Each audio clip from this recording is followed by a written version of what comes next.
한밤의 도시엔 잠시 쉬어갈 곳도 많죠. 여기도 그런 곳 중 하나입니다. 우리는 이곳에서 마음 놓고 피로를 풉니다.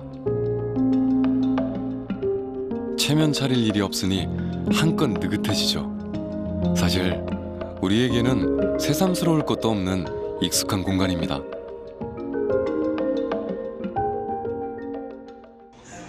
외국인들에겐 어떨까요?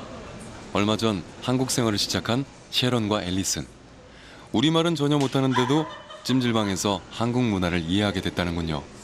물론 처음부터 그런 건 아니었습니다. I was a little bit uncomfortable when I first started. When I first came here, I thought it was a little bit strange to have to take off all my clothes and go into this area to be with everyone else.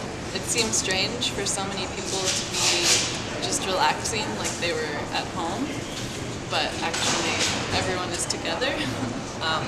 But I realized that it's kind of part of the whole experience to relax and, you know, get rid of all your worries and calm down. So after I come here, I feel just really happy.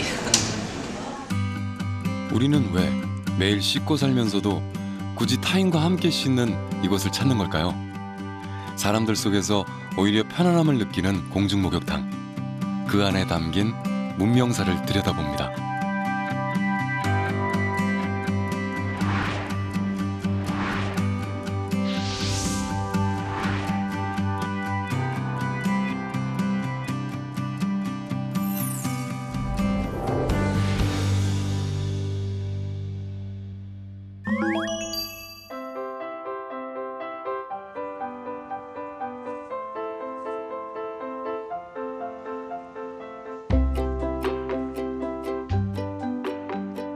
찬란했던 문명의 자취들로 가득한 이탈리아 로마. 그 옛날 모든 길이 로마로 통했듯 목욕의 문명사도 로마로 통합니다. 세계 곳곳에 수없이 많은 공중목욕탕을 남긴 문명이죠. 도시 전체가 박물관인 이곳에서 우리가 보려는 건 따로 있습니다.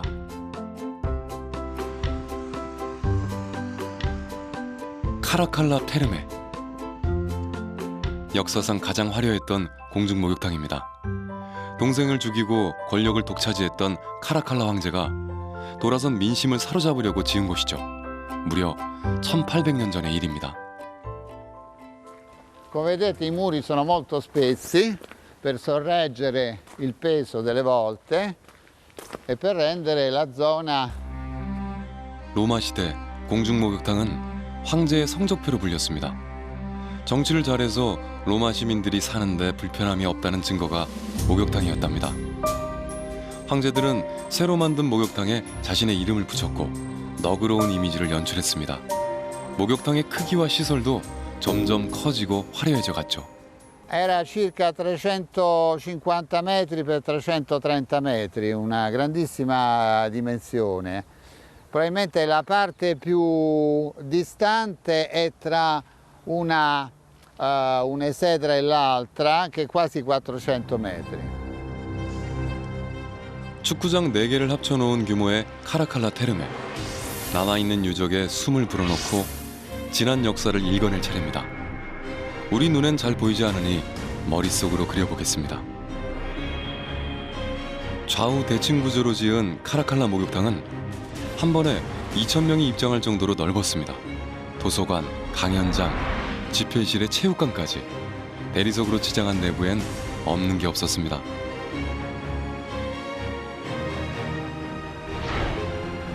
목욕탕 시설도 체계적입니다. 일단 목욕탕에 온 사람들은 넓은 체육관에서 운동을 즐깁니다.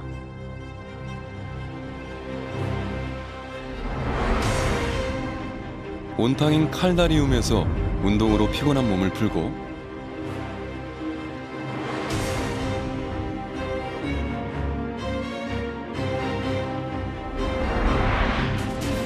미지근한 온도의 테피다리움에서 때를 벗겨내고 마사지를 받았습니다.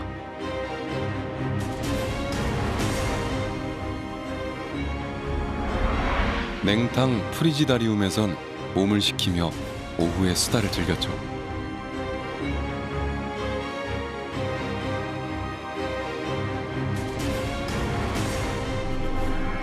우리처럼 냉온탕을 번갈아가며 목욕을 하는 것이 로마 테르메의 특징.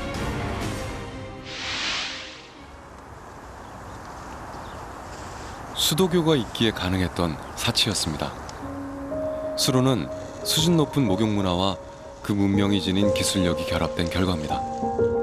목욕을 좋아했기에 제대로 씻고 싶었던 로마인의 욕구가 정교하고 세밀한 수로의 발전을 불렀죠. 2,500km나 떨어진 산에서 맑은 물을 끌어오는 경지에까지 올랐습니다. Diciamo che lo sviluppo termale a Roma si ha soprattutto con la costruzione degli acquedotti, perché le sorgenti naturali non avevano la portata per mantenere 300 terme, è chiaro. Abbiamo fatto il conto che la quantità di acque che portavano gli acquedotti a Roma è equivalente alla quantità di acque che ancora adesso arriva a Roma. 물이 넘치던 목욕탕 안에서 그들은 어떻게 씻었을까요?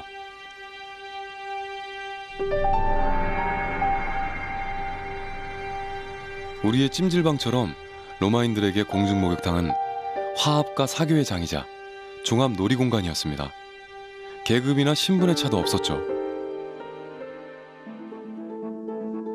2세기의 로마로 가봅니다. 참견 많은 이 남자는 벽에 등을 문지르는 한 노인이 신경 쓰였습니다. 가난하고 늙은 퇴역 군인이라 새 신사를 쓸 돈이 없다는군요. 배포도 크게 돈과 노예를 하사한 이 남자는 황제 하드리아누스였습니다.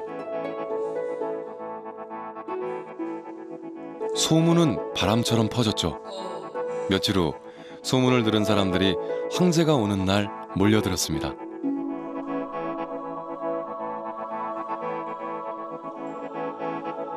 하드리아누스 황제가 생각해낸 신의 한 수는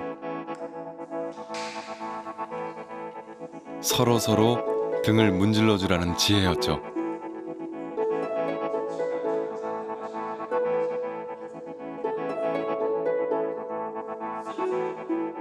황제와 서민들이 함께 씻을 만큼 평등했던 목욕탕은 그들의 자부심이었습니다. 하루의 반절을 이곳에서 먹고 마시고 목욕을 하며 보냈던 로마인들. 문명화된 로마 시민의 나도 포함된다는 안도감과 소속감. 그 사회적 코드가 공중 목욕탕에 깔려 있었습니다. E quindi erano uno strumento di amicizia tra l'imperatore e il popolo. Quindi avevano un forte valore, diciamo, populista, politico le terme, e quindi era il luogo dove lo Stato concedeva il benessere ai cittadini, insomma. 빵과 서커스보다 강력했던 로마의 공중 목욕탕은 로마의 몰락과 함께 허망하게 사라졌지만 그 영향력은 건재합니다.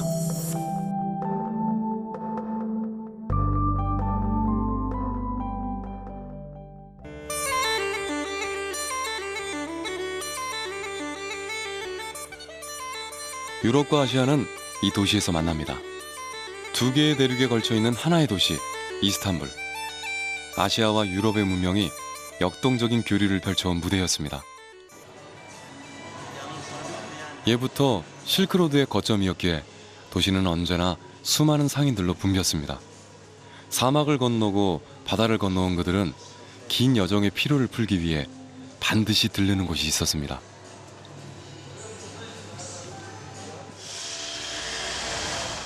네, 목욕탕입니다. 터키어로는 하맘이라 부르죠.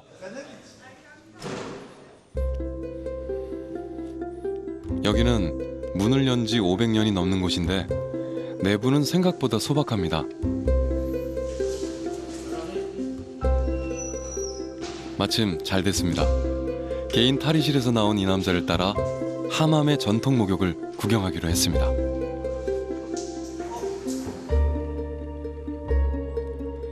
채광창이 난 둥근 지붕 아래 자리한 욕탕.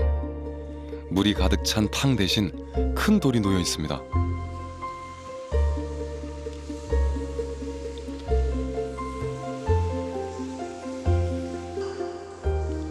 잘 데워진 아랫목 온기쯤 될까요? 이 커다란 대리석은 교백탓이라 부르는데 여기서 천천히 땀을 냅니다. 사우나와 유사한 방법이죠.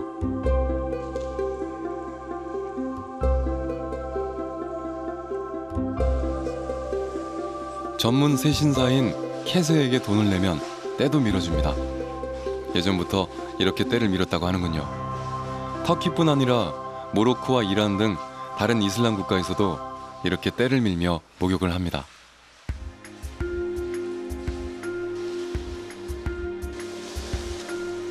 다음 단계는 좀 색다르군요. 비누칠을 잔뜩 한 커다란 주머니에 비눗물을 담아 쭉 짜내면 순간적으로 크림 같은 고운 거품이 생겨납니다.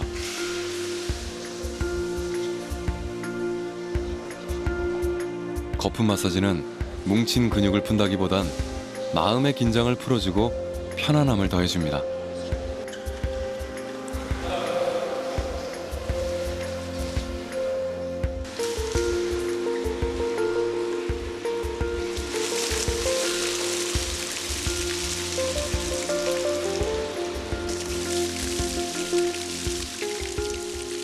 터프한 물세례까지 마치면 비로소 터키 전통 목욕이 끝난 겁니다.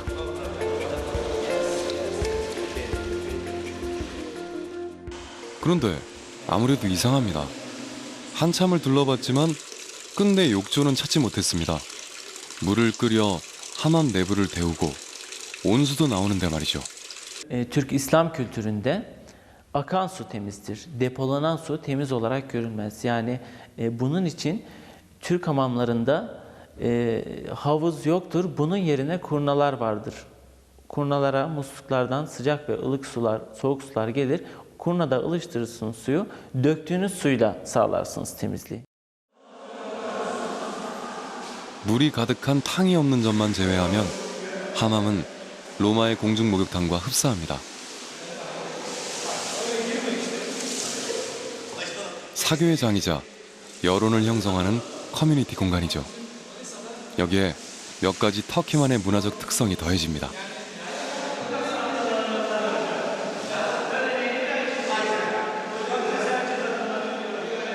공중 목욕탕은 남녀 할 것 없이 중요한 일을 앞두고 자기 육신을 청결히 하는 아주 순수한 종교적 의무의 공간입니다.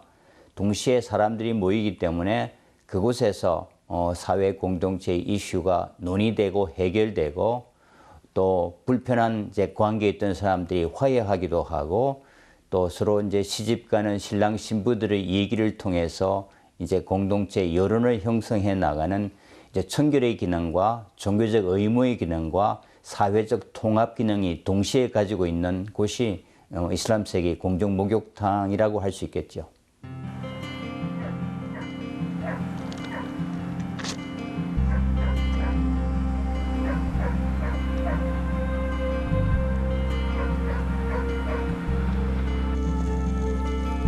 베일에 쌓인 터키 여인들의 목욕 문화를 엿보기 위해 하맘 박물관을 찾았습니다. 오스만 제국 시절에 실제 하맘을 그대로 박물관으로 사용하고 있습니다.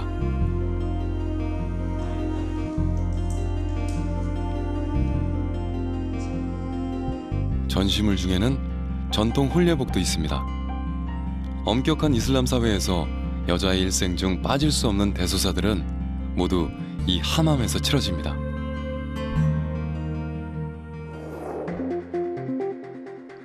그중엔 겔린 하맘이라는 풍습이 있습니다. 일종의 신부 파티입니다.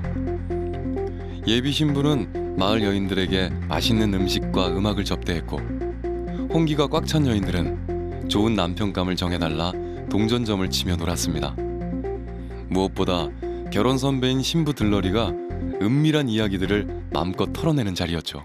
Sadıcın geleneği de geline evliliğinin uzun sürmesi için yapması gerekenleri anlatıyor. Ve evlilikteki cinsel hayattan bahsediyor. Çünkü evliliğinin ve mutluluğunun daim olması için, sürekli olması için dikkat etmesi gerekenler nelerdir? Sakınması gereken davranışlar nelerdir? Bu hamamda aktarılıyor.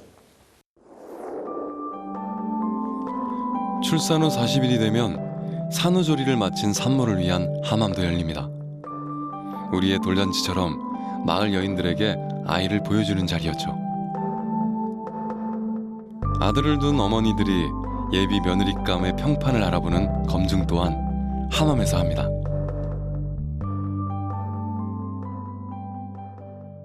أشهد أن محمدًا رسول الله.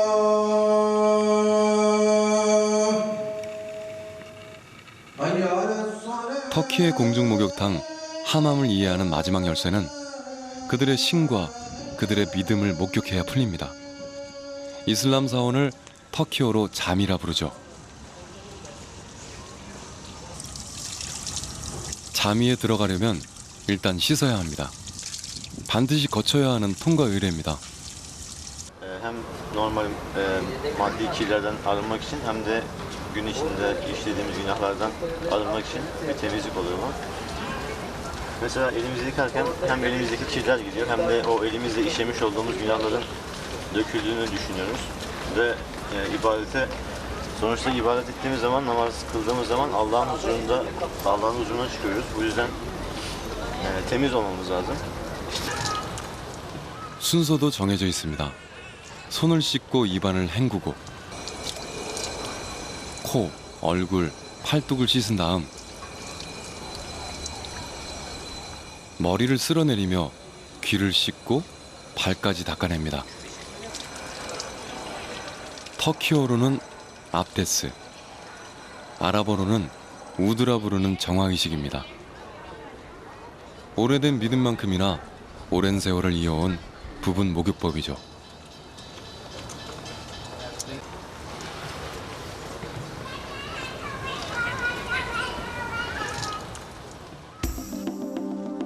짧은 시간에 그들의 믿음의 깊이를 헤아리긴 어렵지만 터키 목욕 문화를 태동시킨 그들의 신념은 보입니다.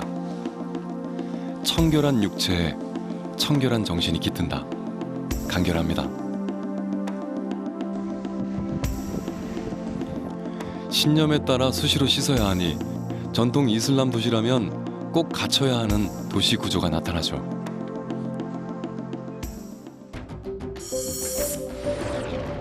도시 중심에 사원이 자리하면 그 주변에 5개의 부속 건물이 들어섭니다. 대학, 도서관, 병원, 여관. 여기를 다시 시장이 둘러싸죠. 하나가 빠졌죠? 바로 하맘입니다.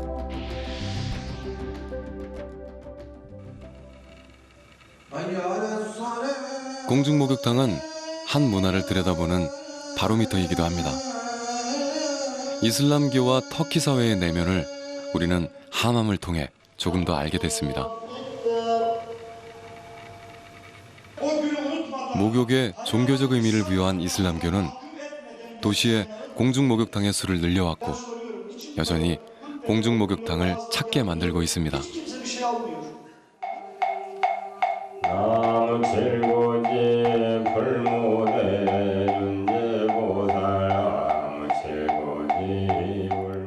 우리 목욕 문화에 의미를 더하고 격식을 차리게 한 종교는 예상하셨겠지만 불교입니다. 통일신라 시대에 창건된 오대산 상환사. 이 땅에 불교가 전해진 삼국시대부터 몸을 씻는 일은 종교의식이 더해져 목욕재계로 한 차원 더 올라갑니다.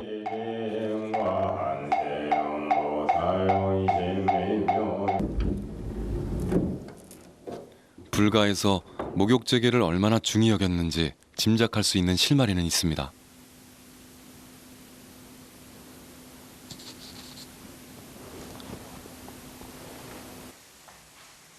하항거, 동항거와 같이 긴 수행생활 동안 꼭 필요한 업무를 나눠 적은 기록이죠.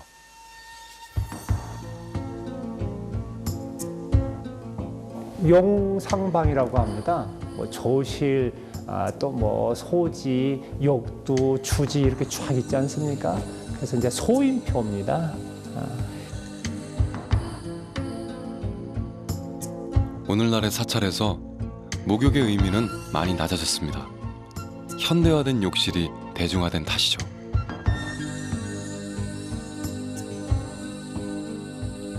그러나 번뇌를 씻어내는 목욕제기의 의미만큼은 욕도라는 두 글자에 선명하게 남아 있습니다.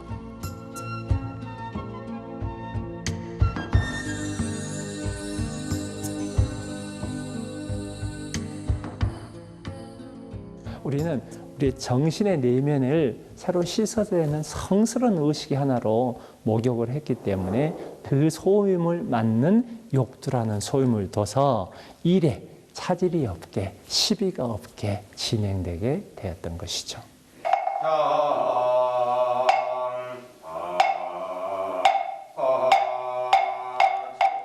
불교 경전에는 목욕하는 횟수까지 정해져 있습니다. 한 달에 최소 2번을 기본으로 하되 계절에 따라 횟수를 달리했죠. 육신의 때와 함께 마음의 때까지 씻어내야 한다는 가르침과 함께 말이죠. 수행자에게 요구되던 목욕제계는 자연스레 대중에게 퍼져나갔습니다.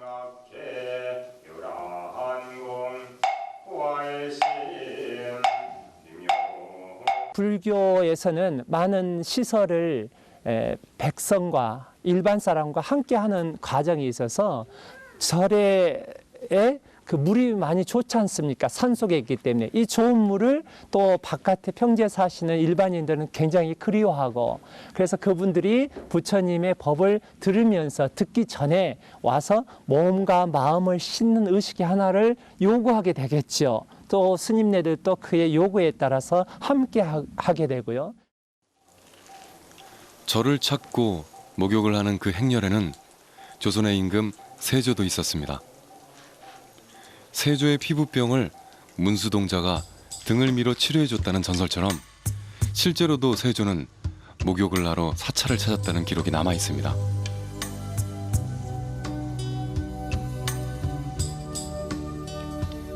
당시 세조의 어이였던 속적삼에는 피고름 자국으로 추정되는 얼룩도 묻어 있습니다.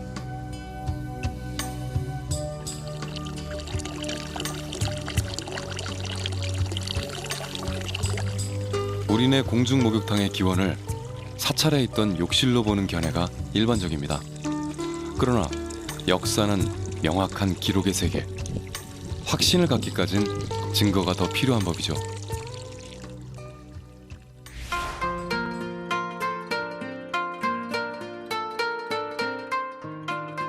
여정은 일본으로 이어집니다. 우리나라를 통해 불교가 전파되면서 목욕제계의 의미도 함께 전해졌기 때문이죠.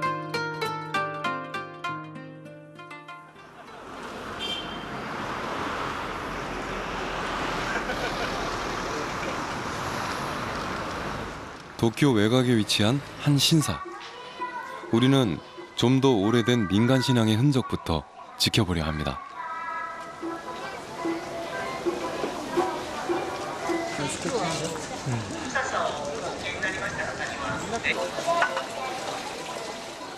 신사나 사찰에 들어가기 전 손을 씻고 입안을 헹구는 것에도 앞서 본 터키의 세정식처럼 정화의 의미가 담겨 있죠.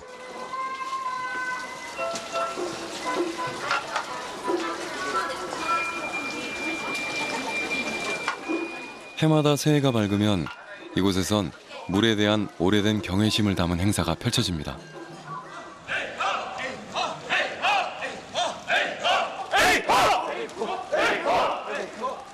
매서운 추위를 잊기 위해 한바탕 달려온 행사 참가자들.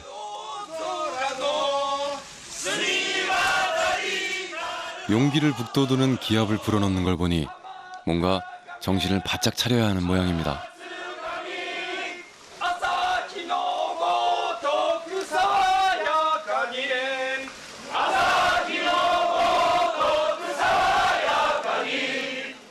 아, 얼음물에 들어가야 하는군요.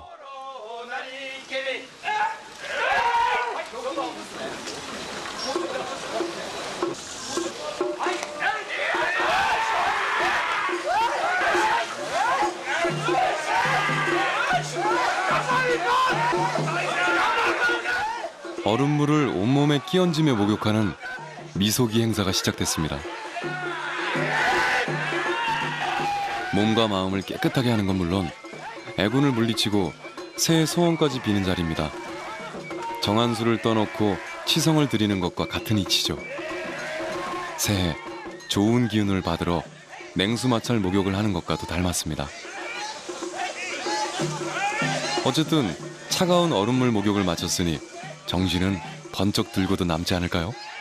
本当にそぎ落とされるっていうのが分かるんですよ。もう欲だったり悪い気持ちだったりが本当に何もなくなってすっきりきれいになるというのを感じることができました。はい、もう大変爽やかな今年1年このみそぎを契機にねまた頑張れるぞっていう1年になると思いますので。はい。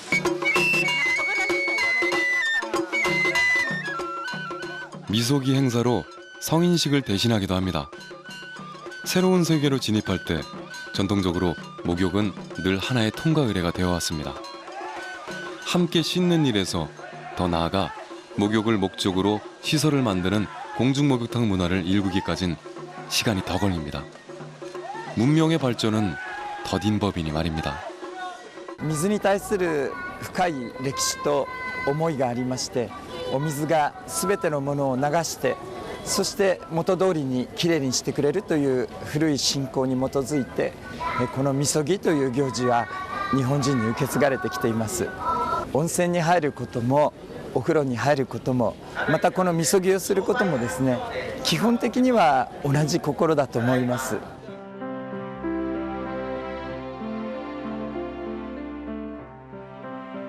일본 공중목욕탕의 시작이 어디서부터일까요? 한국과 마찬가지로 일본에서도 사찰이었을까? 의문은 아직 남아 있습니다. 자, 이제 다시 불교와 공중목욕탕 문화의 연관성을 찾을 차례입니다. 8세기 나라 시대에 창건된 사찰 혹해지. 당시는 한반도에서 전파된 불교 문화를 비롯해 대륙 문화를 왕성하게 받아들이던 때였습니다. 이곳에서 우리는 불심이 매우 깊었던 어느 황후의 전설을 만나게 됩니다. 고묘 황후입니다. こちらの図なんですけども 고묘 황후는 가난한 병자 1000명을 불러 모아 손수 목욕을 시켜주는 공덕을 베풀었는데 그 1000번째 병자가 아촉불, 즉 부처였다는 이야기입니다. 세조와 문수동자의 목욕 전설과 흡사하죠. 우리와 다른 건 겐코 샤쿠쇼라는 일본 불교 역사서에 명확하게 기록으로 남겨졌다는 것. 전설이 아닌 역사가 된 겁니다. 이를 계기로 사찰 목욕탕에서 가난한 백성들에게 목욕을 베푸는 관행도 생겨났다는군요. お寺にあるお風呂というのは大体ですねお坊さんが入るところですね。で、お坊さんは昔は、月に2回入っていたらしいんですお風呂ですね。しかしですね時にはですねそういうのに限らずですね、お湯を沸かして人々に解放したこともありましたですね。で人々にお湯で体を洗ってもらったわけですね。大々的に入浴文化が始まったのは、仏教とともに伝わってきたと考えてよろしいんじゃないかと思います。 공중목욕탕의 시작이 절이라는 더욱 결정적인 증거도 만날 수 있습니다. 고묘 황후가 병자들을 씻겨줬던 8세기 당시의 목욕탕입니다. こちらが空風呂でございます。この辺額には浴室と書いてありますけども、これで空風呂と読みます。で先ほどお話ししましたように光明皇后様が1000人の病人をお助けするために建てられたお風呂ですが 일본의 공중목욕탕, 센토의 기원으로 꼽히는 욕실이니 비슷하지 않을까. 예상은 한참 빗나갔습니다. 온수가 담긴 탕 대신 방 2칸의 밀실입니다. で昔は男女別々に分かれてここの中へお風呂として入られたところです。であちらに回っていただきましたらね、大きな釜がありますから、それで湯気を湯を沸かして湯をたぎらせて、そのお湯がここから湯気が出るようになってますので、その湯気でもって蒸気風呂ですね。今でいうサウナのようなお風呂です。 8세기 나라 시대의 목욕법은 증기 목욕이었습니다. 우물물을 길어와 커다란 가마솥에 끓이죠. 이 뜨거운 물을 다시 밀실 아래 놓인 솥에 부으면 따뜻한 김이 두 칸의 욕실을 채우는 겁니다.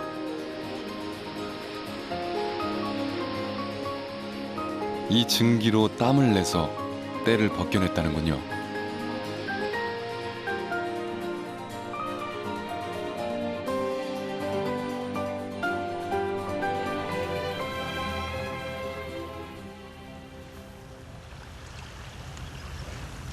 이런 증기 목욕은 세토나이카이의 바닷가 마을을 중심으로 그 명맥을 이어오고 있습니다.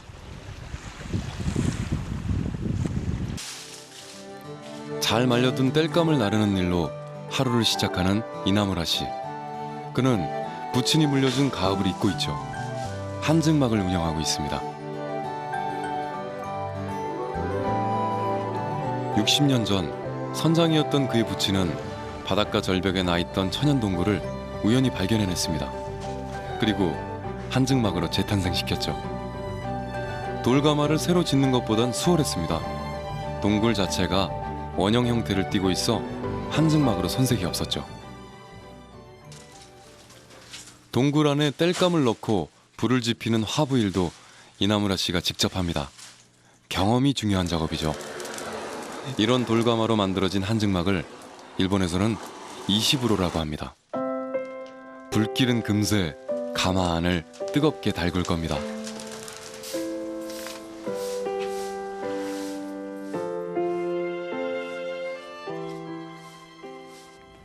戦前にはこの瀬戸内海沿岸に80何箇所こういう風呂があったらしいんですが、瀬戸内海にそういう歴史のある石風呂が何箇所かあるんですが、そういうところは弘法大師から伝わったとか、あるいは韓国からそういう話を聞いたとかいうようなことは何度か私が聞いたことがありますけど。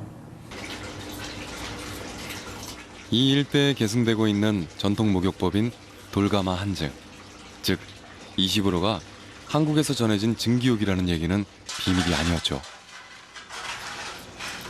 정말 우리와 같은 방식일지 이나무라 씨의 작업을 좀 더 지켜보기로 했습니다.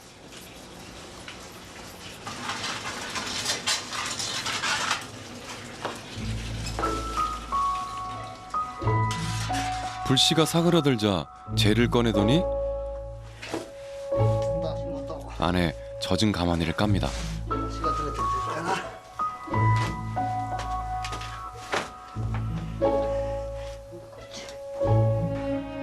내부 온도가 얼마나 뜨거운지 금세 증기가 차오릅니다. 여기까지도 정말 비슷합니다. 가마니 위에 한 겹 더 깔아주는 해초는 이 마을의 특산물인 거머리말. 우리는 보통 솔가지를 깔아 솔찜을 하는 데 반해 이건 지역차가 있군요.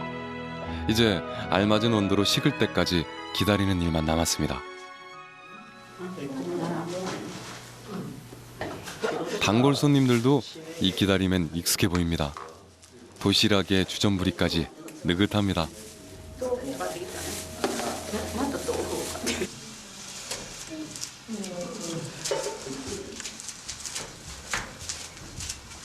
어느덧 돌가마 한증 목욕을 할 시간.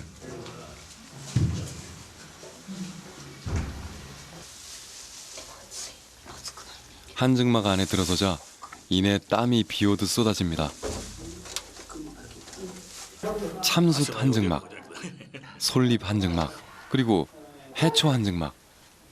이름만 다를 뿐 한증을 즐기는 방식도 이유도 별반 차이가 없습니다. 岩盤浴岩のなんか奥に出てるみたいで体にいいものがちょっとこうさ岩からやっぱりここへ来たら今の足が出て休養のために来たんですけどね体に良いです。 연구 결과 20으로는 야마구치를 중심으로 바닷가를 따라 퍼져갔다고 합니다. 야마구치는 한반도와의 교류가 활발했던 고장이죠. 세토나이카이 일대에서만 볼 수 있는 증기요법입니다. 또한 밥공기를 엎어놓은 것처럼 돌가마를 쌓은 20으로의 전통적인 형태도 눈여겨봐야 합니다. 温泉がないところに石風呂が広く分布するということですから、そういった韓国多分朝鮮半島からそういう形で温泉のない山口県を中心とした瀬戸内海沿岸部に広がったんではないかというふうなことがその分布上予想されるわけです。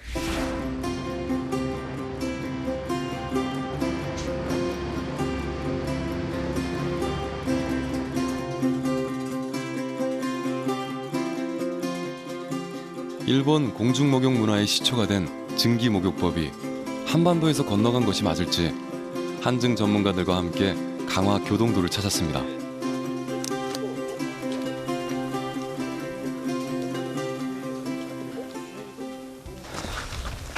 조선시대에 지어져 현주라는 한증막이 이곳 수정산에 남아있기 때문입니다. 조선시대 거네 이건?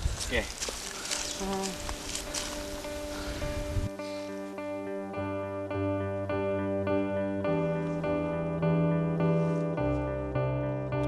교동도 주민들이 불과 50년 전까지 실제로 써왔다는 수정산 한증막. 일단 외형은 일본의 전통적인 20으로와 똑같습니다.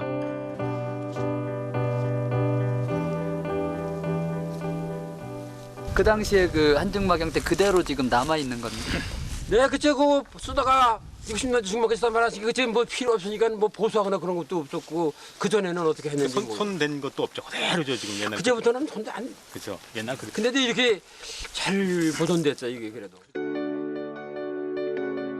겉보기엔 좁고 허름해 보이는데 내부는 원형의 돌가마 형태가 그대로 남아 있습니다.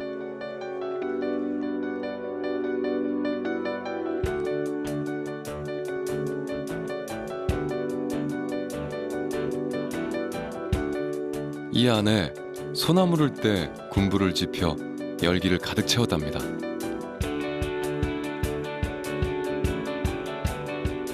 입구가 좁은 건 외부로 새나가는 열기를 막기 위해서죠. 생소를 잘라다가 이제 집어넣어서 그 불을 떼는데 그래서 이제 열이 잘 안 되면은 그 우선은 이 노인들이 이거 우대에 든 거를 이렇게 뒤집어 쓰고 이렇게 들어가는 거예요. 여기 이렇게 마가이틀이 있습니다. 이게 물을 먹자고. 또 저쪽에 이렇게 그 거름장 해로 거기 쉬는 자리 있고. 여기에 물이 흘러섰고 저쪽 건너편에 쉼터가 있어요. 네. 그러니까 여기서 한증하고 나와서 이 흐르는 물에 몸을 씻고 저쪽 쉼터에 가서 쉬고 그랬다는 근데 뭐 얘기죠. 할머니들도 가지고 다 이제. 한증을 마치고 나와 흐르는 개울에서 땀을 씻어내고 한숨 쉬기도 했다는데 무심한 세월에 덩그러니 한증막만 남았습니다.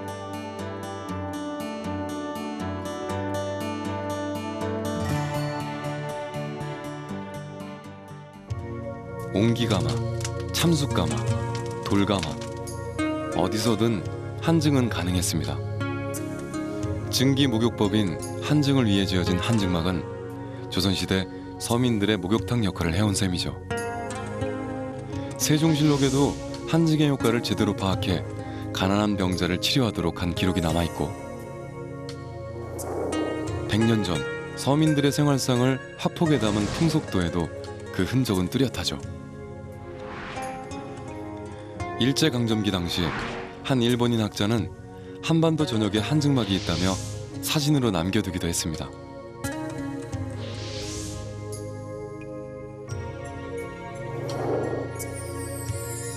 우리 생활사에서 물에 몸을 담그는 입욕 문화는 사실 고려시대에 꽃을 피웠습니다.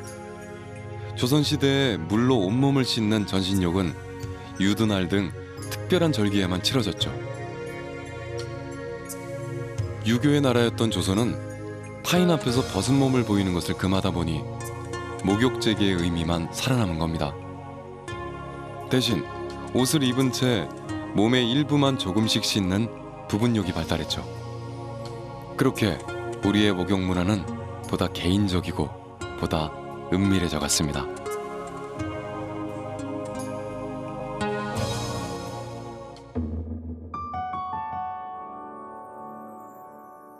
치료 목적의 목욕 외에는 주목받지 못했던 조선의 목욕 문화가 다시 수면 위로 부상한 건 개화기 무렵. 밀려오는 서구 근대 문물을 받아들여 부국강병의 길로 들어서자는 개화파의 외침 속에는 위생과 청결이 첫선에 꼽혔습니다. 서재필이 창간한 독립신문엔 연일 위생과 목욕을 권고하는 기고문이 실리기도 하죠.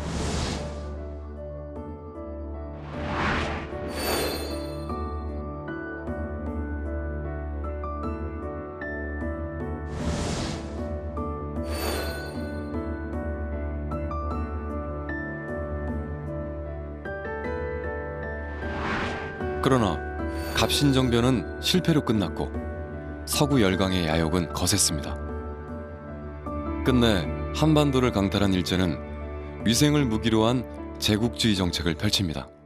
우리가 제국주의가 먼저 총과 칼이 먼저 들어왔다고 생각하기 쉬운데 그게 아닙니다. 먼저 그 지역의 청결과 위생 상태가 어느 정도로 근대적인가를 조사하기 위해서 군의관들을 먼저 보냈습니다. 그것은 로마도 마찬가지고 유럽도 마찬가지고 일본도 마찬가지였습니다.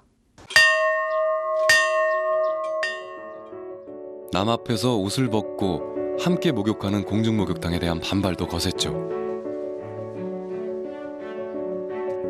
보통학교에서는 아이들에게 청결과 입욕을 가르쳤습니다.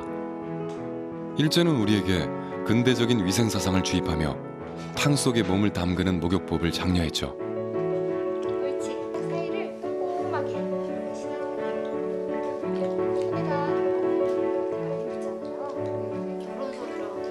교육과 탄압은 사람들의 인식을 서서히 돌려놓았습니다.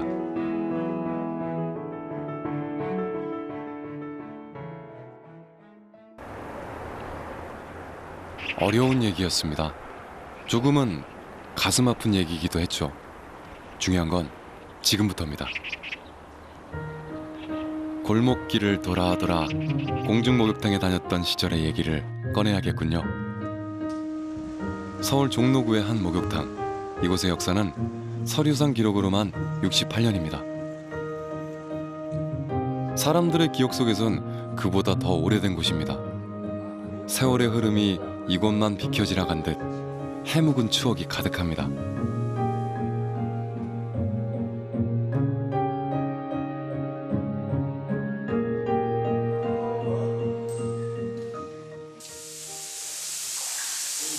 따뜻한 물에 몸을 담그는 목욕의 힘은 순식간에 우리 삶에 뿌리 내렸습니다. 먹고 살기 팍팍했던 60, 70년대 목욕은 본전을 뽑아야 했던 원래 행사였죠. 150명, 200명 이렇게 오고 공휴일 날, 일요일 날은 뭐 들어갈 틈이 없이 그냥 뭐 때가 둥둥 떠나다녀도 그런 뭐 좋다 말다 없어요. 무조건 한 사람 들어오면 한 사람 나가고 그럴 정도였으니까. 한국인 특유의 정서가 접목되면서 공중목욕탕은 사람 사는 냄새가 가득한 추억의 장소가 됐습니다. 이태리 타올의 등장으로 때를 미는 목욕 문화도 나날이 진화해갔죠. 목욕 요금이 서민 물가 지표가 될 만큼 위상도 풍경도 달라졌습니다. 있었는데 지금은 없잖아.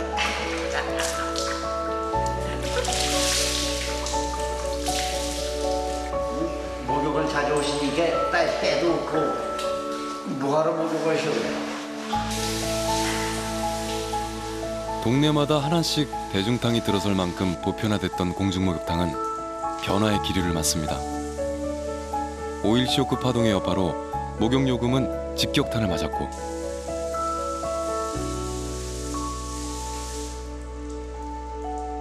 (80년대) 후반 경제성장과 함께 강남 일대에 고급스런 이미지의 사우나가 등장하면서 새로운 붐을 일으키기 시작한 겁니다. 목욕 문화도 진화의 진화를 거듭합니다.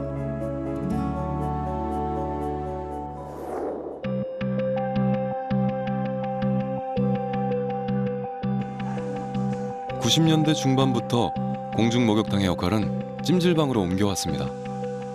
세계 목욕 문화의 장점들을 발빠르게 접목시켜 나가며 대형화된 찜질방이 등장했죠. 전통 목욕법인 한증과 찜질도 우리 목욕 문화의 중심부로 회귀했습니다. 찜질방은 단숨에 우리를 다양한 즐거움을 누리는 목욕의 전성시대로 데려왔습니다. 1990년대 후반하고 2000년대 초반에 불가마 체험실이라고 해가지고 그 목욕 개념이 없이 그 찜질만 하는 그런 형태의 그 불가마 체험실이라는 찜질방이 나타나고, 지금과 같은 형태의 목욕과 찜질방이 접목된 형태의 목욕탕은 2000년대 초반에부터 이제 그런 형태가 나타나면서 여기에 레저 개념이 도입돼가지고 다양한 기능들이 도입되게 됩니다. 그래서 복합 커뮤니케이션 센터 형식의 지금과 같은 찜질방이 나타나는 거죠. 이런 변화를 이끈 건 가족 문화였습니다. 주부들을 시작으로 남녀노소 온 가족이 함께 찾는 공간으로 자리매김하게 됐죠. 아내 손에 이끌려온 심드렁한 남편을 겨냥한 영화방에 어린 자녀를 위한 놀이시설까지 온갖 편의시설이 목욕탕 안으로 진입했습니다. 유연하고 합리적인 사고방식은 문명의 편리를 높이는 법이죠. 좋죠. 와서 피로도 풀고 사위랑 딸이랑 손지들 타고 해서 너무 좋죠. 실외 같은 경우는 영화관 따로, 밥 먹는 거 따로, 카페에서 이야기하는 거 따로 이렇게 있잖아요. 근데 찜질방 이렇게 오면 DVD로도 있고, 책 읽을 수 있는 공간, TV로 볼 수 있는 공간, 그런 게 다 있으니까 딱 편하죠. 한 번에 다 할 수 있어요. 물을 통한 몸과 마음의 정화에서 시작해 불교를 통해 심오한 의미가 더해지면서 격식을 갖추게 된 목욕 문화. 지극히 개인적이고 은밀한 몸을 씻는 행위가 유쾌하게 드러내놓고 즐기는 문화로까지 성장했습니다.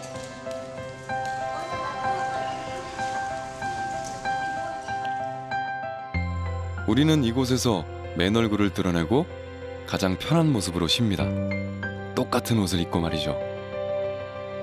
하루의 반절을 공중 목욕탕에서 보냈던 로마인들처럼 어쩌면 우리도 이곳에서 한국인이라는 사회적 코드를 맛보고 있는지도 모를 일이죠. 우리의 목욕탕에는 오늘을 살아가는 우리의 자화상이 담겨 있습니다. 새로운 길이 열렸습니다. 신들의 도시 알라하바드로 가는 길입니다. 지난 1월부터 8주 동안 1억 명의 사람들이 이 길 위에 섰습니다. 여기는 인도.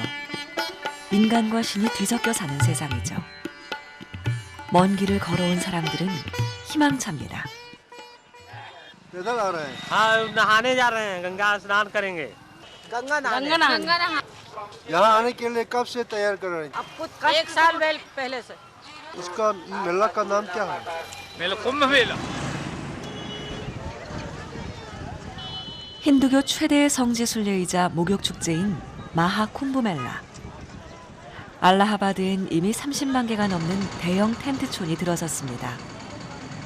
일찌감치 도착해도 딱히 할 일은 없습니다. 그저 목욕 시간을 기다릴 뿐이죠. 잠시 후면 겐지스 강은 사람들의 강으로 변할 겁니다. 점성술사들이 별의 위치를 보고 정한 성스러운 목욕의 날. 56일간 펼쳐지는 쿰브멜라 기간 중 가장 길한 날이죠. 이들은 지금 단순히 몸을 씻는 게 아닙니다. 그들의 말을 빌린다면 어머니 같은 겐지스강의 품으로 뛰어들었답니다. 자신들의 소원이 신에게 가닿기를 바라는 기도가 흘러넘칩니다.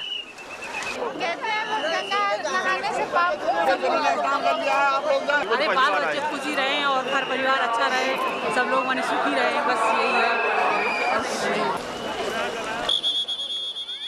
쿰브멜라 때면 겐지스강이 더욱 영험해진다는 믿음 때문에 축제 기간 동안 우리나라 인구의 2배나 되는 사람들이 겐지스강에서 씻었습니다.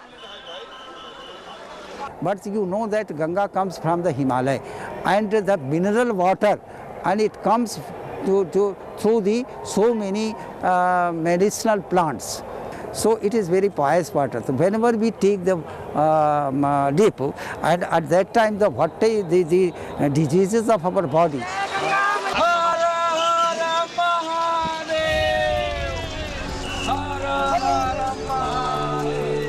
속세의 모든 욕망을 벗어던졌다는 뜻에서 나체로 살아가는 수행자들입니다. 이들을 선두로 다시 목욕 행렬이 시작됩니다. 사람들은 겐지스강의 치유를 받았습니다. 이제 다른 문명의 세계로 떠날 차례입니다. 또 다른 형태의 치유의 목욕을 찾아서죠. 그곳은 목욕과 의학이 결합된 새로운 세계입니다.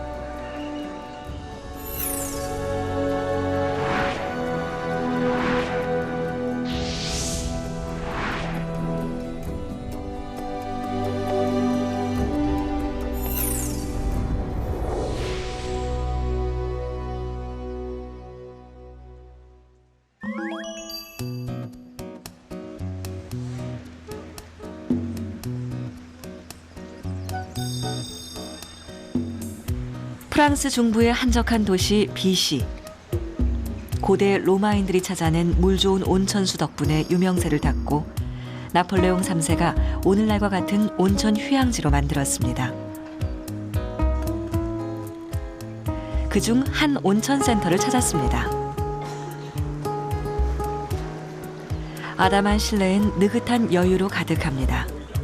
사람들은 전신에 퍼지는 온천수의 안락함에 푹 빠져있는 중이죠.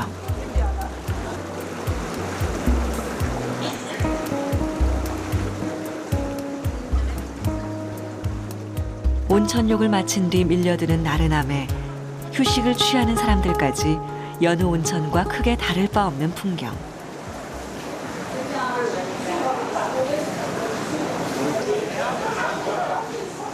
그런데 어디를 둘러봐도 나이 지긋한 어르신들이 대다수입니다. Malade, oui, de la jambe. La jambe? Oui. Traitement de la jambe, l'épaule. Je viens en Arménie. 해마다 15,000명의 유럽인들이 병을 고치러 비시의 온천을 찾습니다.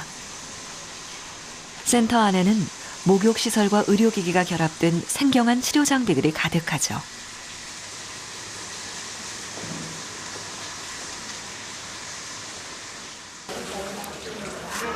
비시 인근에 사는 나탈리. 등이 쑤시고 결리는 데다 툭하면 체하는 소화불량을 고치기 위해 큰맘 먹고 휴가를 냈습니다. 관주 샤워와 손 마사지로 뭉친 등 근육을 섬세하게 풀어주는 도수 치료를 시작으로 나탈리의 스케줄은 제법 빡빡합니다. 이번엔 릴렉스 풀 치료를 받을 시간.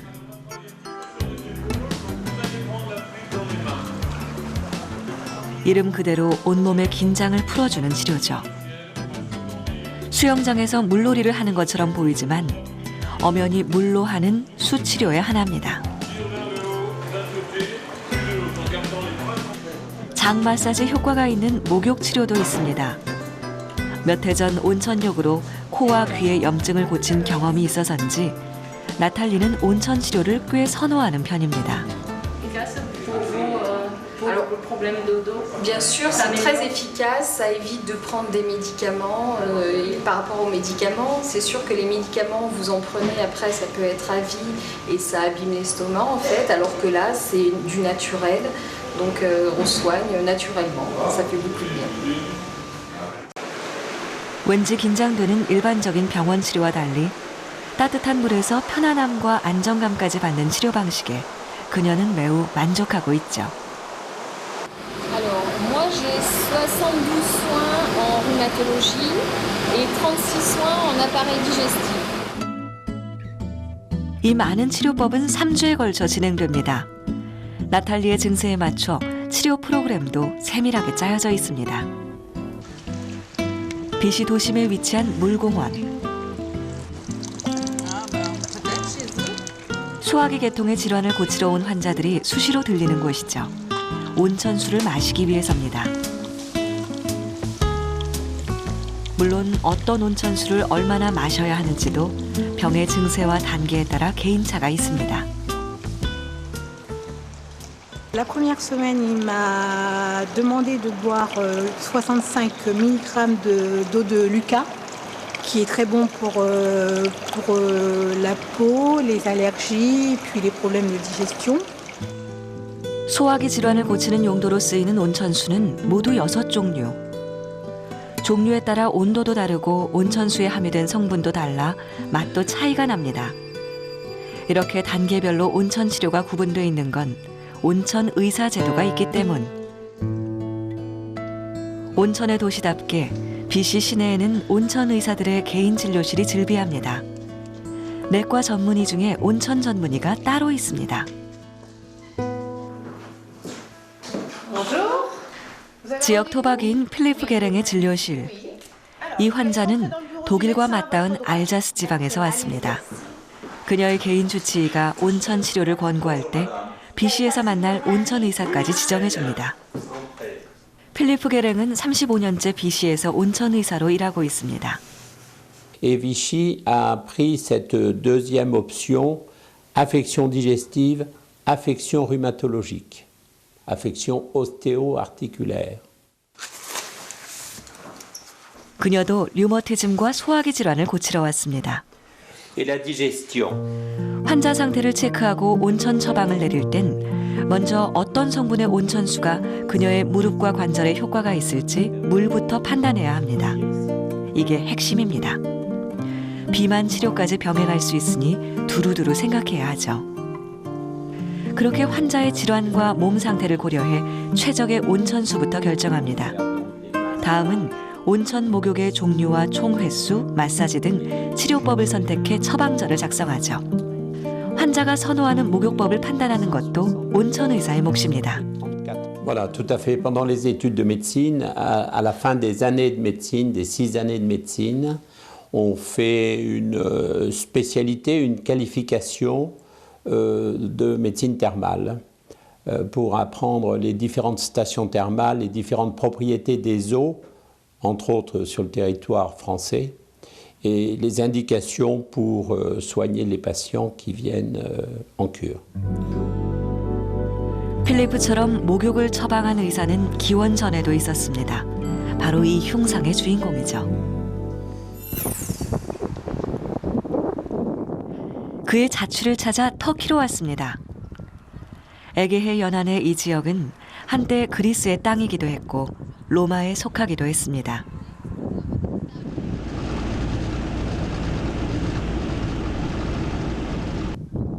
이 도시에는 아스클레피온이 남아 있습니다. 고대 그리스의 종합병원쯤 되는 곳이죠. 신화가 세상을 지배하던 시절, 사람들은 병이 나면 치유와 의술의 신 아스클레피오스의 신전을 찾았습니다. 그의 지팡이를 감았던 뱀은 오늘날 의학의 상징에도 쓰이죠. 신에게 기도를 마친 병자들은 신전 옆 아스클레피온에서 치료를 받았습니다.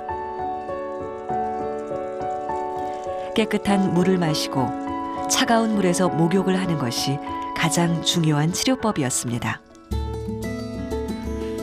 자신의 고향인 그리스 코크 섬의 아스클레피온에서 메디컬 트레이닝을 받던 한 청년이 있었습니다. 환자들이 받던 목욕 치료와 마사지 등이 어떤 효과가 있는지 꼼꼼히 관찰하고 기록으로 남겼죠. 의사가 된 후엔 자신도 목욕 치료법을 처방했습니다. 그의 이름은 히포크라테스입니다.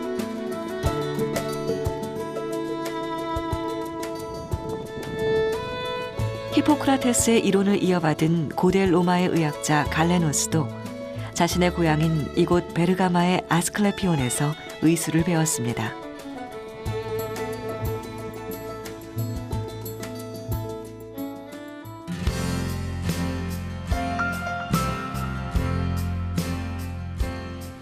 우리는 이제 신화가 아닌 과학이 지배하는 세상에 살죠. 아스클레피온의 목욕치료법이 왜 역사에서 희미해졌는지 그 시절의 이야기를 찾아 떠납니다.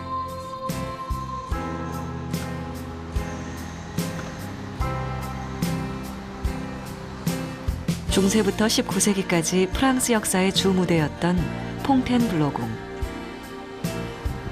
왕가의 평범한 별장에서 오늘날의 화려한 모습으로 변모한 건 16세기 르네상스 시대였죠. 이탈리아 예술가들이 총동원됐습니다.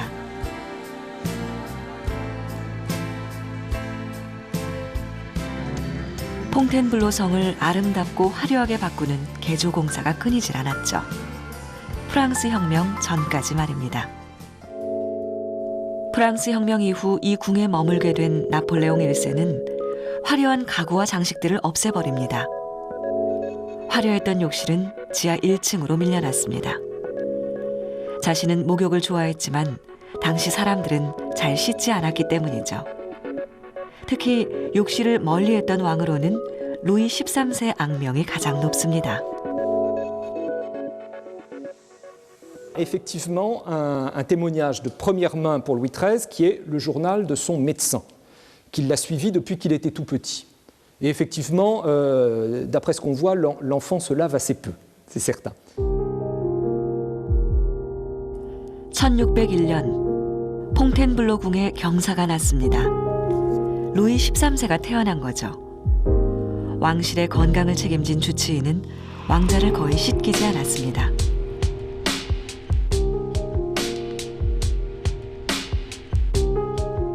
일곱 살이 다 돼서야 처음 목욕을 한 루이 13세.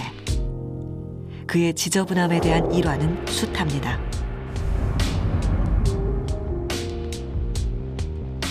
왕들도 이렇게 물을 멀리했는데 일반 백성들은 얼마나 목욕과 거리가 멀었을까요?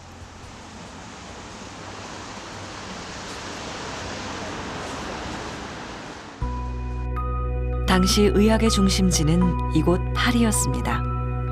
왜 당시 사람들이 자주 씻지 않았는지 이곳에 그 실마리가 있습니다.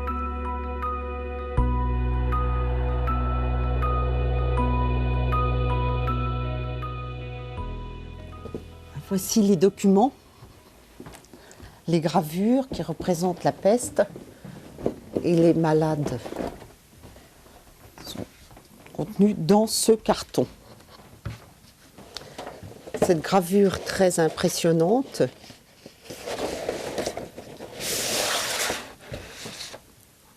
voilà, la peste à Marseille, toute la combinaison montée après dans tout le territoire, dans toute la France.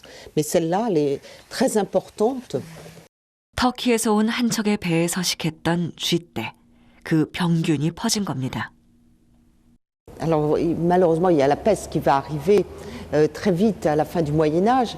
Donc on va au contraire réduire les bains pour ne pas être contaminé, parce que ça, ils comprenaient. Il n'y a pas de terme à l'époque pour la contamination, mais ils comprenaient qu'il fallait se laver et ne pas se laver avec des gens qui avaient déjà la peste. Donc il y a eu vraiment un regain de saleté à cette époque, parce que les gens avaient peur de la peste. On comprenait d'où ça venait. On ne savait pas la traiter, c'est évident, mais on comprenait.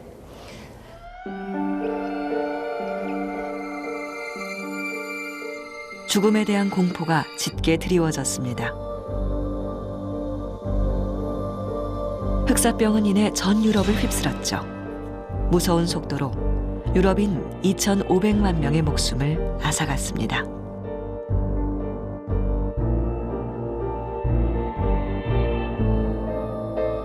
기댈 곳은 신밖에 없었습니다. 사람들은 목욕을 멀리했지만 흑사병은 계속 재발됐습니다.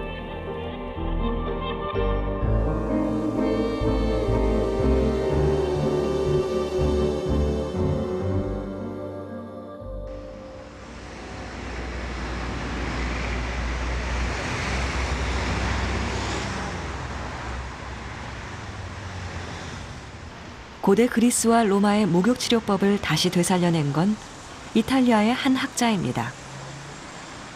우리는 그의 책을 찾아 이곳에 왔습니다.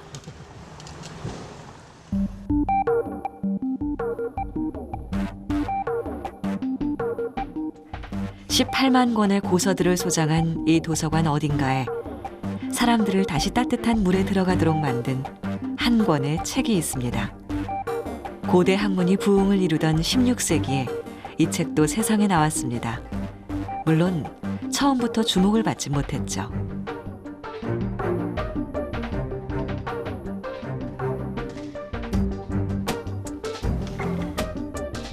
톰마소 준티가 1553년에 출간한 온천의 효능이란 책입니다.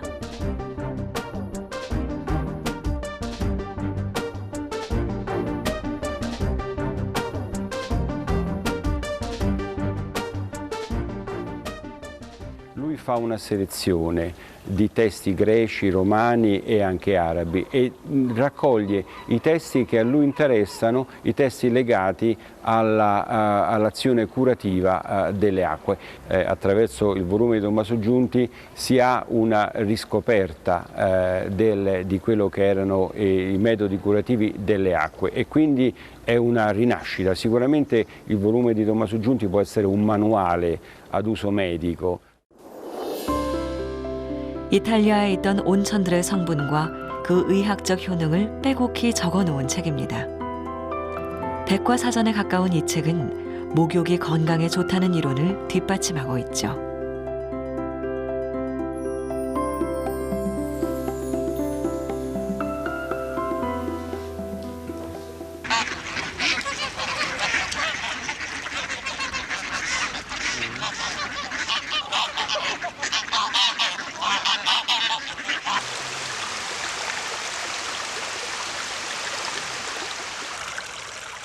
온천은 목욕 치료가 부활하는 불씨가 됐습니다. 클레오파트라가 온천욕을 하러 왔다고 전해지는 터키 파무칼레. 하얀 석회암 지대에 계단식 온천이 형성된 파무칼레를 로마인들이 그냥 지나쳤을 리 없죠. 이곳을 비롯해 로마인들은 병사들의 치료를 위해 유럽 곳곳에 온천을 발굴해냈습니다. 그 온천들은 이제 다시 유럽인들의 주목을 받기 시작합니다. 온천으로 병을 치료하는 시대적 트렌드가 되살아났기 때문이죠. 파무칼레 언덕 바로 위에도 로마 문명의 흔적들이 가득합니다. 우리는 이제 재조명된 로마의 목욕치료법을 가장 적극적으로 받아들인 문명으로 떠납니다. 바로 이 나라입니다.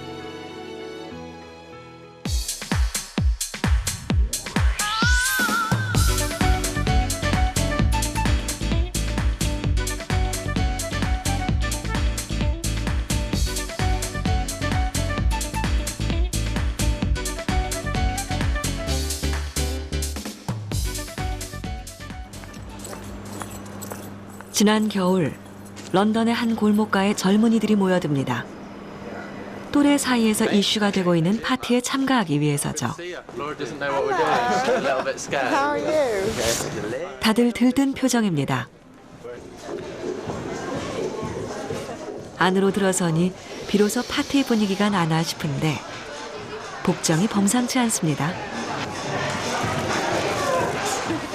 꽤 비싼 입장료에도 예약 잡기가 어렵다고 소문난 이 파티는 온천 극장이란 이름으로 화제를 모았던 핫헙 시네마. 따뜻한 물이 담긴 풀에 들어가 파티를 즐기는 겁니다.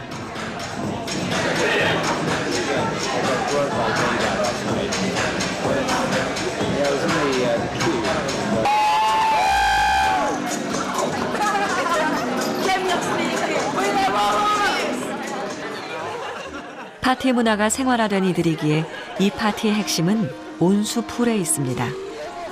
따뜻한 물이 긴장을 풀어주기 때문에 그 자체로 즐겁고 파티도 흥이 난다는 거죠.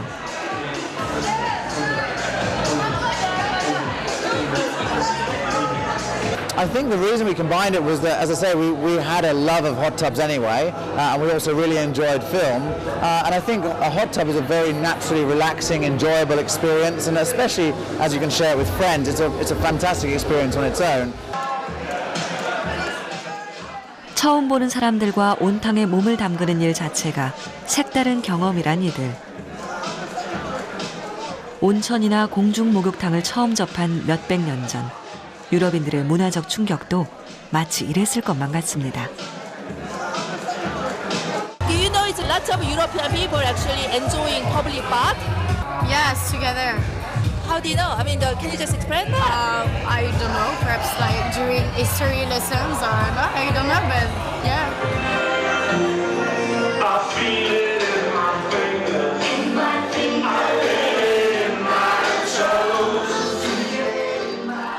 따뜻한 물에 열광하는 이들처럼 18세기 온천에 열광한 사람들이 몰려들던 도시가 있습니다.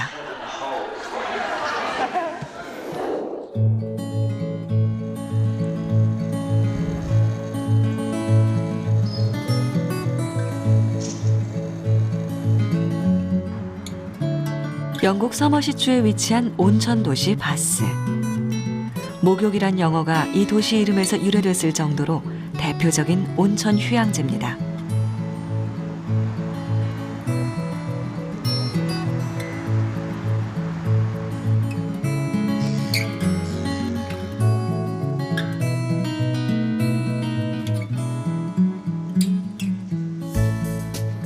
온천 도시 바스의 심장으로 꼽히는 로만 바스. 이곳의 하루도 온천수에서 피어나는 수증기로 시작됩니다. 이 온천의 진가를 처음 알아챈 로마인들이 대규모의 온천 목욕탕을 지은 겁니다. 로마의 목욕탕 유적 중에서도 거의 완벽에 가깝게 보존된 건 오랜 세월 동안 진흙 속에 묻혀 있었기 때문입니다.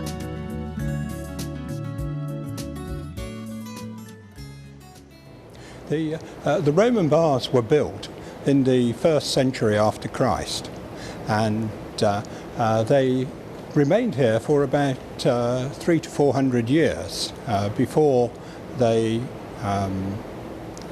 moved into a state of disrepair and dilapidation. In Britain, they're unique in that they're built around the only hot spring in the country. 목욕탕과 함께 지었던 미네르바 신전과 도서관 등은 그 흔적만 남아 있습니다. 로마인들이 바스를 떠나면서 이 온천수도 영국 사람들의 뇌리 속에서 잊혀져 갔죠. 바스 온천의 명성을 되찾게 해준 변화는 온천 치료 효과가 입소문이 나면서부터입니다.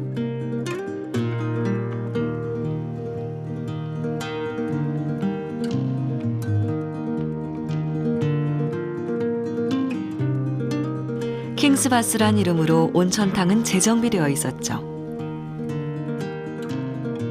톰마소 준티의 책 온천의 효능에 주목한 영국의 의사들은 이곳에서 본격적으로 온천 치료에 나섭니다. 60여 가지가 넘는 질병을 치료했고 오랜 경험 끝에 특히 3가지 질환에 효과가 있다는 것을 터득했습니다. Although there have been baths here since the Roman times, but it wasn't until the 16th century that they really started to use them in a seriously medical way. Gradually it was realized that there were some diseases that seemed to be cured more easily here than others, psoriasis and eczema, and they certainly benefited by people bathing in the water. The other 2 diseases that seemed to do well here were paralysis, which particularly a paralysis that was caused by lead poisoning, and lead poisoning was very common in the 18th century. And the third group were the rheumatic disorders, arthritis, gout, muscular rheumatism, and they all seem to do well in Bath. 온천이 불러온 도시의 변화는 놀라웠습니다. 부유한 귀족과 상류층들이 치료를 받으러 바스로 몰려들게 되자 그들을 위한 쇼핑가가 들어서는 등 도시가 재정비된 거죠.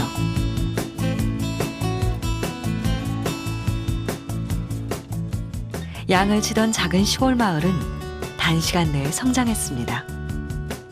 18세기 말에 이르렀을 땐 바스는 상류층 문화의 중심지가 돼 있었죠.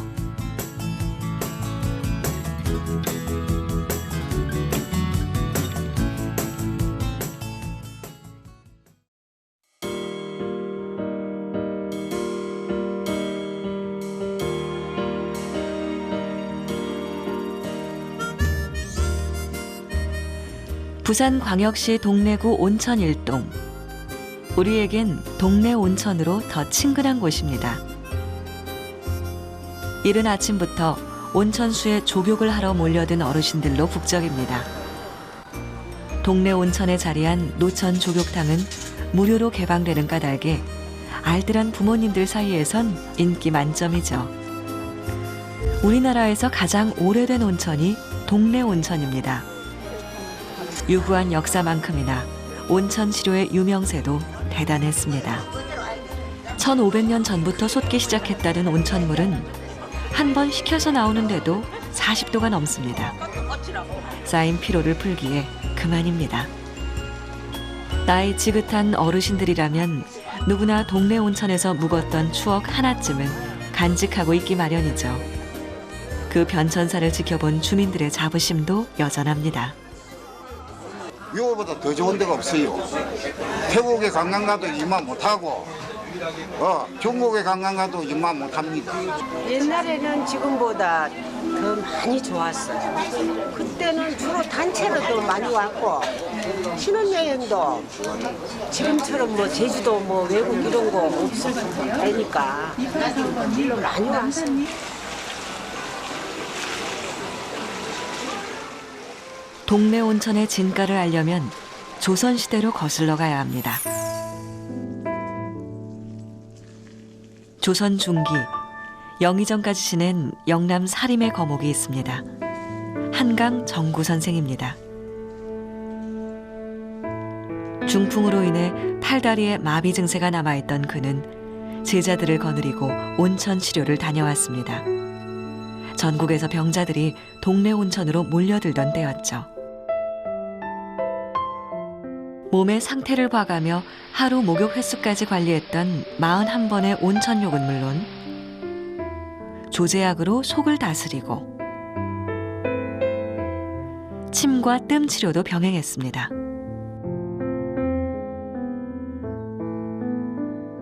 한강 선생은 자신이 받은 치료 내용을 소상히 밝힌 봉산 욕행록을 남겼습니다. 봉산은 동네의 옛 지명입니다.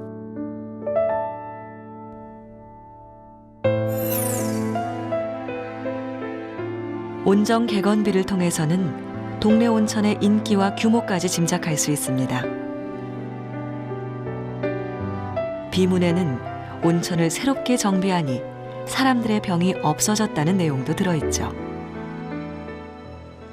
숙종 17년에 그 동래 부사 강필리 공께서 기존 있던 그 온천을 이제 너무 이제 낡고 해서 다시 개보수를 했습니다. 그 당시 이제 저기에 보이는 욕조, 저 욕조를 이제 만들어서 저기다 이제 대중탕을 하고 이제 9칸이나 되는 이제 욕사를 건립을 했습니다. 그래서 그걸 기념하기 위한 비석이 온정 개건비입니다. 돌욕조와 함께 그는 욕사를 남탕과 여탕으로 구분해 짓기도 했습니다.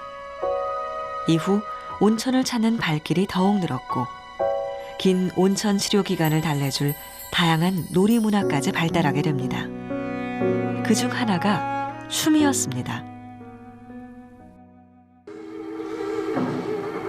온천욕을 마친 양반들 중에는 풍류를 즐기는 사람들도 있었죠. 해가 지면 사랑방에 모여 춤 실력을 뽐냈습니다. 흰 도포자락을 너울대며 춤을 추는 모습이 마치 학이 춤을 추는 것 같다 해서 이름도 동래 학춤입니다. 온천에 놀러와 재미있게 놀다 가는 유쾌한 한량들의 멋과 흥, 여유가 춤사위에 녹아있는 동래 한량춤도 있습니다.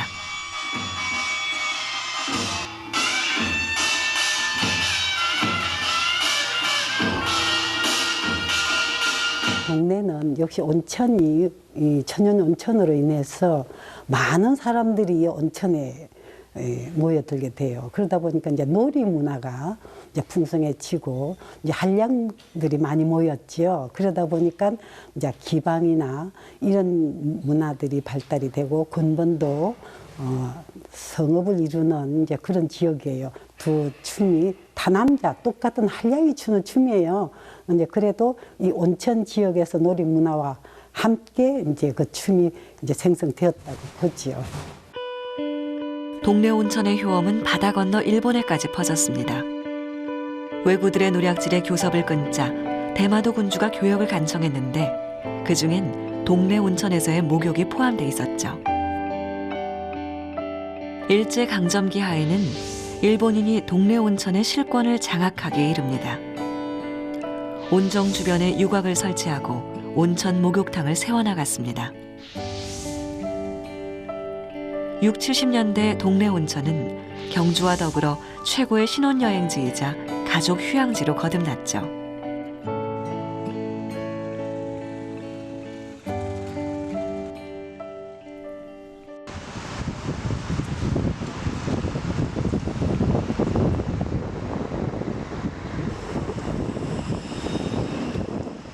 우리는 다시 파리로 돌아왔습니다.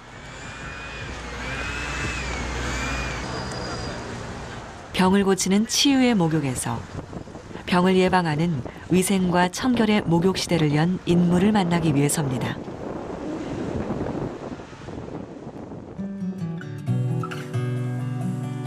그는 세균학의 아버지 루이 파스테르입니다.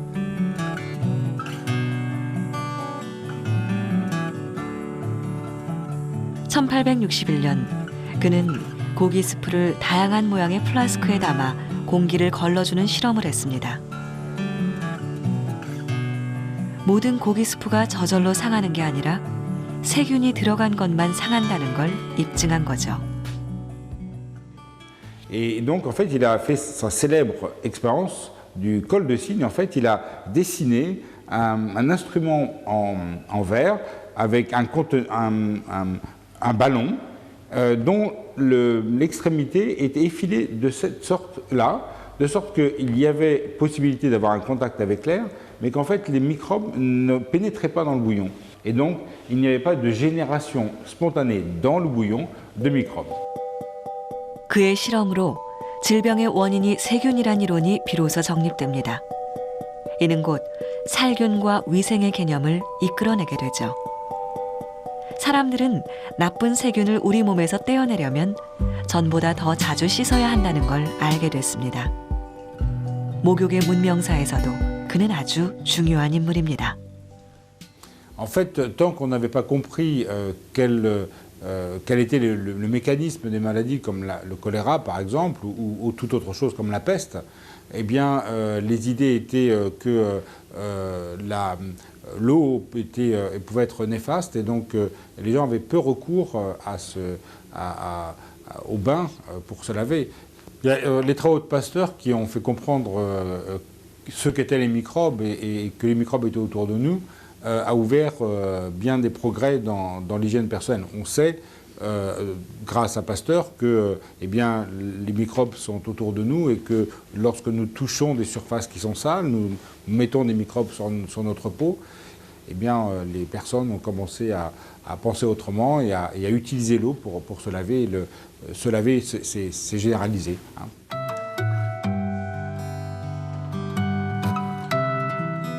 사람들이 자주 씻게 되니 불과 100년 전까지만 해도 허술하고 엉성하던 목욕용품들은 급속도로 발전하죠.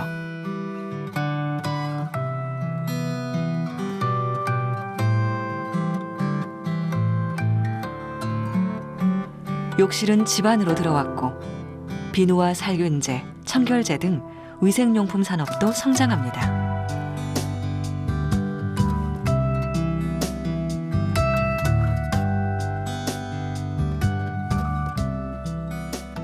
샤워기의 발달은 매일 씻는 시대를 열며 유럽에서 공중 목욕탕의 쇠퇴를 불러왔죠.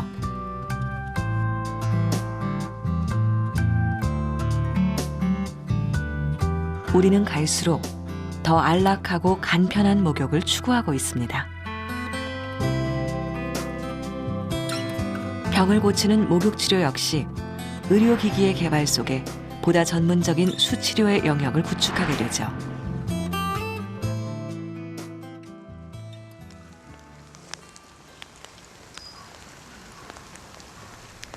유럽의 유서 깊은 온천 도시들도 새로운 활로를 찾아야 했습니다.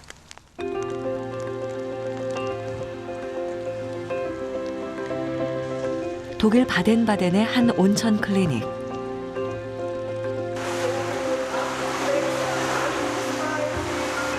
수중 체조가 한창입니다. 온천 수영장이라고 하지만 조금만 움직여도 땀이 날 만큼 실내 온도도 높습니다.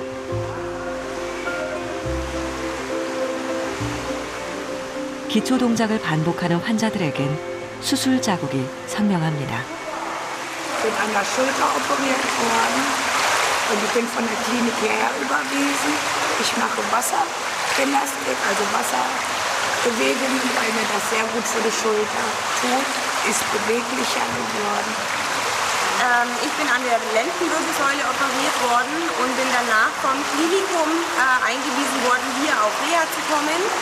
Und mache jetzt hier diese Wassergymnastik auch, dass man sich wieder besser bewegen kann. Und im Wasser ist halt einfach die Übungen leichter. Und das geht halt eben auch nicht so auf die Knochen und macht auch Spaß. 수술 후 회복을 돕고 재활에 도움이 되는 물리치료를 받는 중입니다. 환자 개인의 선택이 아니라 수술을 맡은 의사가 필요하다고 판단되면 처방을 해주는 의료보험 혜택의 하나입니다. 오랜 전통의 온천 치료와 정형외과적인 물리치료가 결합된 거죠. Also wir haben ja eine alte Badetradition in Deutschland und das sind auch viele wissenschaftlichen Arbeiten erfolgt. Also Reha-Kliniken haben deshalb auch diese Badetradition. Das ist keine alternative Therapie, sondern es ist eine Standardtherapie, die in Deutschland auch durchgeführt wird. Wenn jemand hier eingewiesen wird, dann wird ein sogenannter Pflegesatz bezahlt. Alles, was der Patient bekommt, also Unterkunft, Verpflegung, plus Therapien, plus ärztliche Untersuchung, plus ein großer Arztbericht, wird von der deutschen Rentenversicherung bezahlt. Der Patient selbst hat in diesem Falle keine Kosten. 수술로 겪는 통증을 줄이기 위해 목욕 치료 외에도 다양한 치료법이 연계되고 있습니다.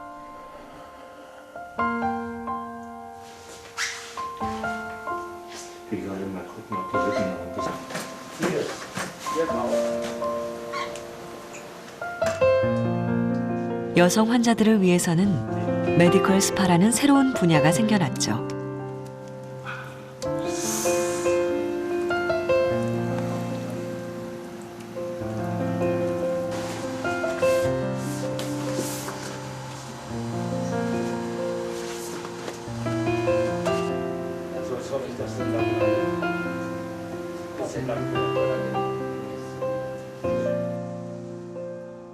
일찌감치 수치료에 주목했던 독일은 물리치료 분야에선 한 획을 긋고 있습니다.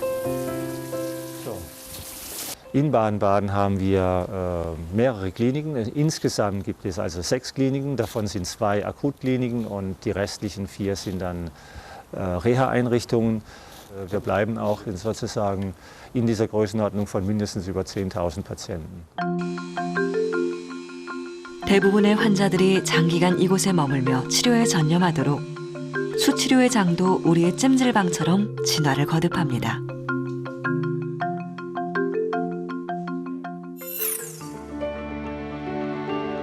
그렇다면 한방의학에서의 수치료는 어떤 트렌드를 보이고 있을까요?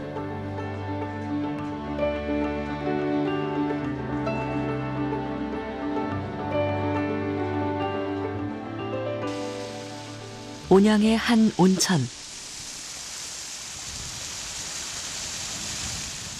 온천 안에 아예 한의원이 등장한 곳입니다.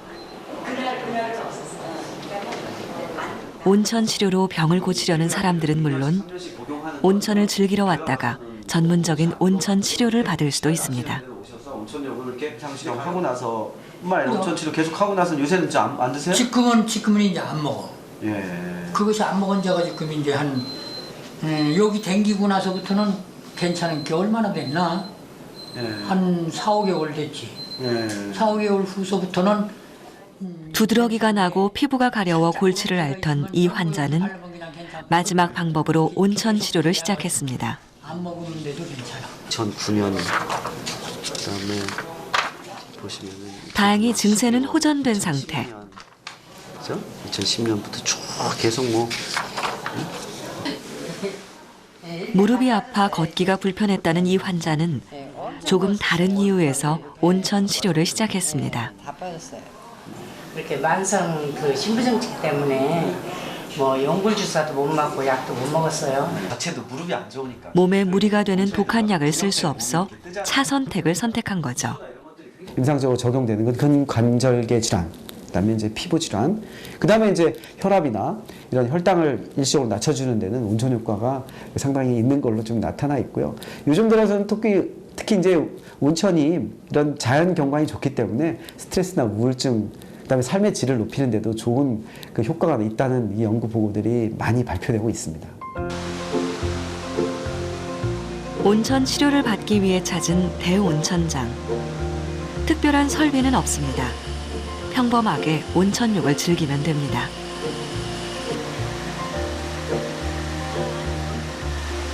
전문 치료사는 최소한의 조언만 해줍니다.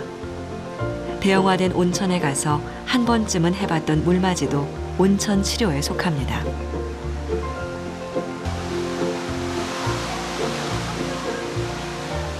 우리는 이미 알게 모르게 온천 치료를 해온 셈입니다.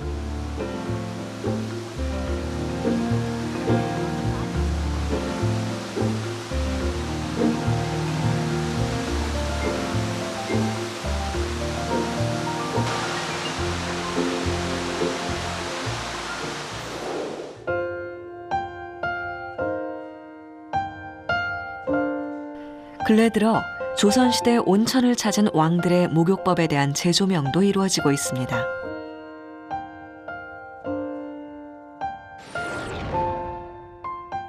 그중 영조실록에는 장원세자, 즉 사도세자의 목욕법이 구체적으로 기록돼 있죠.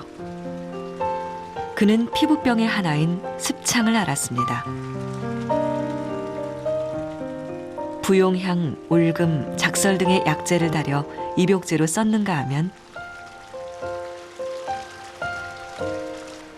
온천물을 머리에 붓는 횟수 등 목욕법도 다양하게 시도됐습니다.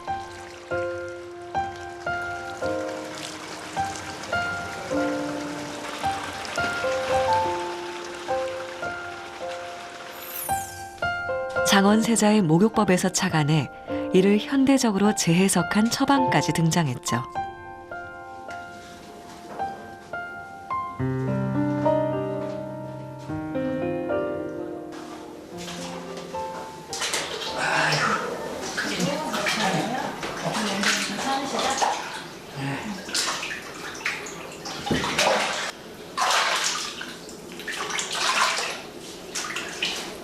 약이 있고 음식이 있고 중간에 건강식품이 있듯이 이 수치료도 제도권 치료법이 있고 일반 전문가들이 해서 도와주는 게 있고 그냥 일반인들이 마음대로 쓰는 그런 요법. 그래서 우리나라는 거의 모든 사람이 늘 사용하는 거라고 생각해도 과언이 아닐 정도로 우리가 알게 모르게 수치료를 다 사용하고 있다고 봐도 돼요.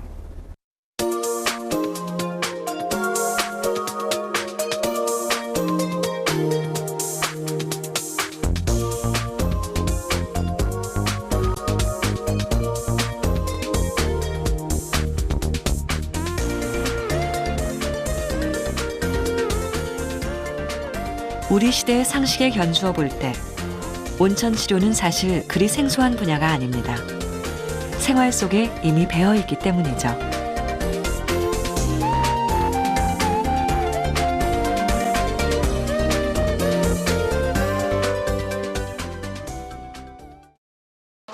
나이 먹은 사람들은 추운 거 싫어하잖아요. 근데 따뜻한 데서 있으면서 좋은 공기를 마시니까 너무 좋은 것 같아요. 가족끼리 나와서 온천하고 또 뭐 물놀이도 하고 즐겁고 피로도 풀리는 것 같아요. 좋아요.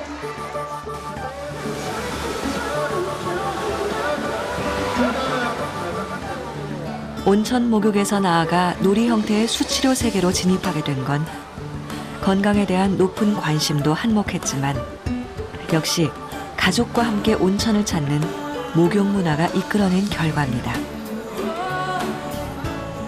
물과 목욕이 주는 아늑함에 재미까지 더해진 유희의 수치료. 그 옛날 물을 통한 건강과 치유를 숭배했던 로마인들이 추구한 이상향이 우리의 모습에 투영되고 있습니다. 모든 분야가 다 그렇겠지만 이 수출의 분야도 그 활용의 범위가 점점 넓어지고 또 연구도 점점 많아지고 그래서 그게 좋다는 뒷받침도 자꾸 증거가 생기기 때문에 그 일상생활에서 집에서 사용하는 정도나 범위도 아니면 의료시설을 사용하는 것도 점점 늘어가고 더 발달하고 다양하게 쓸 전망입니다. Je pense que ce qu'il faut dire, c'est que vraisemblablement, l'eau va s'orienter de plus en plus vers des pratiques de plaisir, vers des pratiques au fond de détente, vers des pratiques de réappropriation du corps qui donnent le sentiment que vous éprouvez le corps autrement, vous voyez, avec des jeux de l'eau, le jacuzzi, etc. Je pense que nous avons encore beaucoup de temps pour que ce type de pratiques qui sont au fond des pratiques psychologiques. 물이 지닌 힘을 경험한 인류는 목욕을 통해 건강을 지키는 방법을 갈망해 왔습니다. 다양한 즐거움을 당연하게 누리는 물의 시대. 치유의 목욕은 또 어떻게 진화해 우리 삶에 녹아들지 궁금해집니다.